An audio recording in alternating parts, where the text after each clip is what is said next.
നിങ്ങളുടെ ഫേവറേറ്റ് സീരിയലുകൾ ടിവിയിൽ വരുന്നതിന് മുൻപേ സൺ നെക്സ്റ്റ് ആപ്പിൽ കാണാം. ഇനി എല്ലാവർക്കും മുൻപേ കാണൂ. ഇപ്പോൾ തന്നെ സൺ നെക്സ്റ്റ് ആപ്പ് ഡൗൺലോഡ് ചെയ്ത് സബ്സ്ക്രൈബ് ചെയ്യൂ. ഏട്ടൻ എന്താ ആലോചിക്കുന്നേ? അമ്മയെക്കുറിച്ചാണോ? അമ്മയെക്കുറിച്ചല്ല, ഞാൻ നമ്മളെക്കുറിച്ച് ആലോചിക്കുന്നേ. സാധാരണ അമ്മമാർക്കാ മക്കള് വഴിതെറ്റി പോകുന്നുള്ള പേടിയും ആദ്യമൊക്കെ ഉള്ളത്. ഇതിപ്പോ നമ്മളെ മക്കൾക്ക് അമ്മയെ പേടിച്ച് കഴിയേണ്ട അവസ്ഥയാണ്. നാളെ അമ്മ മക്കളെ ഓർക്കാതെ എന്തൊക്കെ കാട്ടിക്കൂട്ടുന്നറിയില്ലല്ലോ. അമ്മയ്ക്ക് അമ്മയുടെ ഭാഗം ജയിക്കണമെന്ന് മാത്രമേ ഉള്ളൂ. അതിനുവേണ്ടി എന്തും ചെയ്യും. അത് നമുക്ക് പണ്ടേ അറിയാവുന്നതല്ലേ ഏട്ടാ? അതെ, ഇത്രയും കാലം അമ്മ വിജയക്കൊടി പാറിച്ചു നടന്നു. ഇനി തിരിച്ചടികളുടെ കാലമാണ്. അതിന്റെ തുടർച്ച ജയിലിൽ നടന്നത്. ഇനി അനുഭവത്തിൽ നിന്ന് പഠിച്ചോളൂ.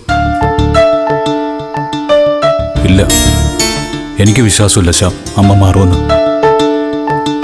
ഏയ്, തിരിച്ചു വന്നാലും അമ്മ പഴയതുപോലെ തന്നെയായിരിക്കും. അമ്മ എന്തായാലും അധികം നാൾ ജയിലിൽ കിടക്കുമെന്ന് തോന്നുന്നില്ല. നമ്മളെ ഇറക്കിയില്ലെങ്കിൽ അമ്മ തന്നെ സ്വന്തം നിലയിൽ ഇറങ്ങാനുള്ള ശ്രമം നടത്തും. സോനയും ഇതെന്നോട് പറഞ്ഞു. അമ്മ അകത്ത് കിടന്നുകൊണ്ട് തന്നെ ഇതിനുള്ള വഴി കണ്ടെത്തുന്നു.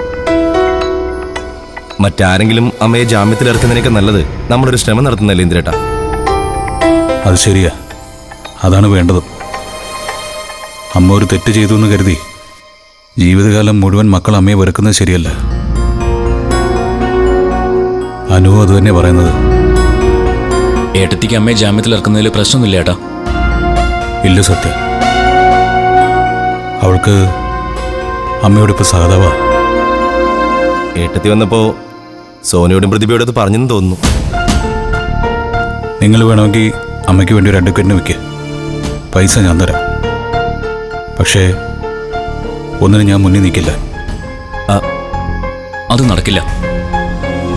അമ്മയുടെ കാര്യത്തിൽ ഏട്ടനാ മുന്നിൽ നിൽക്കേണ്ടത്. അങ്ങനെ ഏട്ടൻ ചെയ്തില്ലെങ്കിൽ അമ്മയെ ഏട്ടൻ കൈയൊഴിഞ്ഞെന്നാ അതിന്റെ അർത്ഥം. ഏട്ടന് വേണ്ടാത്ത അമ്മയെ ഞങ്ങൾക്കും വേണ്ട. നിങ്ങളിങ്ങനെ പറഞ്ഞാൽ അമ്മ ജയിലിൽ കിടക്കത്തേ ഉള്ളൂ.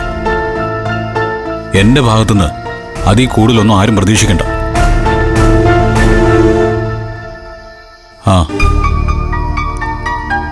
അനു ചിലപ്പോൾ കുറച്ച് ദിവസം ഇങ്ങോട്ട് വരില്ല. ചീരുവിനെ ഡിസ്ചാർജ് ചെയ്ത് പഞ്ചരത്നത്തിലേക്കാണ് കൊണ്ടുപോകുന്നത്. അവിടെ അവളുടെയും കുഞ്ഞിൻ്റെയും പരിചരണത്തിന് അനു കൂടി അങ്ങോട്ട് പോകും.